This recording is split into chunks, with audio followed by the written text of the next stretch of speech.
So a different example, another sentence, another wonderful professor here at Michigan, Professor Nick Bagley. So Nick Bagley, also a recipient of the L. Hart Wright Award, before coming to teach at the University of Michigan Law School, Professor Bagley was a clerk at the Supreme Court. Then he was an appellate attorney for the Department of Justice. Before all of that, he was in Teach for America. Any idea, Ms. Kadem, what subject Nick Bagley taught when he was in Teach for America? Maybe English? English. 8th grade, South Bronx. He would not be happy if his 8th graders in the South Bronx sent along this sentence or another one I'm about to show you. This comes from one of Professor Bagley's classes, and this was a hypothetical that maybe some of you know about. It's the no vehicles in the park hypothetical, dreamed up by H.L. Hart. And here's the beginning of it, Mr. Bilewski. So read it for us.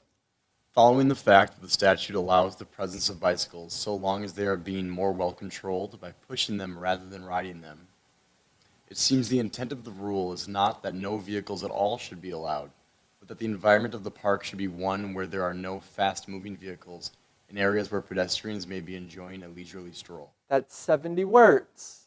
Again, that's going to hurt my brain. And again, this is not a proofreading issue. No typos, no formatting. This is an editing issue. And I don't want to demean proofreading. Proofreading is super important.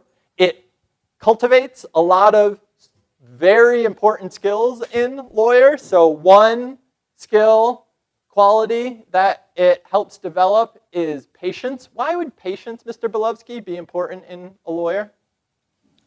Because a lot of these cases or matters will be taking a long time, and you want to be very clear and cogent throughout the process to make sure each step is done professionally. Right, and it's going to take time. You need to not try and rush it out the door. I'm going to have the patience. I'm going to read it a second time. I'm going to read it a third time. I'm going to read it out loud.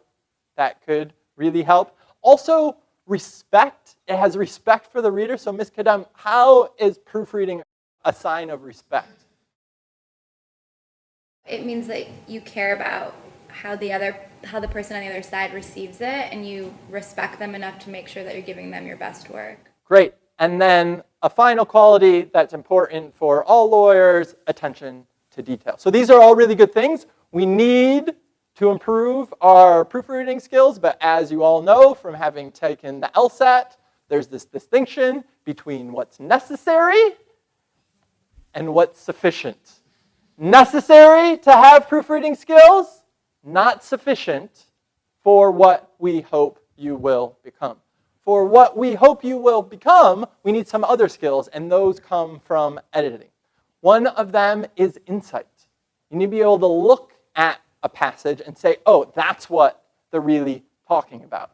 You need flexibility. I'm talking about both intellectual flexibility, but also just syntactical flexibility. How can you rearrange sentences? And then the final thing, maybe most important, is this idea of imagination.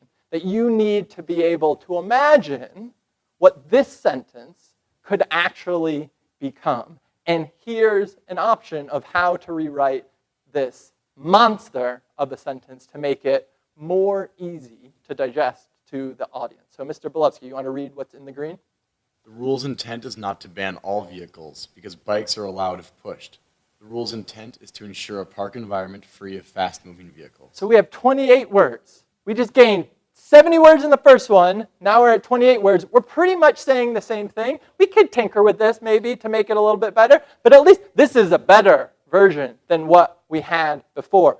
Partly because it makes use of perhaps the most underused punctuation mark in all of writing. Mr. Bilewski, what is it? A period. Period. Include more periods in your writing, and your reader will have an easier time understanding your point. Breaking that up, it's not actually 28 words. It's 15 words and 13 words. I can do a 15-word sentence. It hurts my brain to do the 70. I can do 15. I can do 13.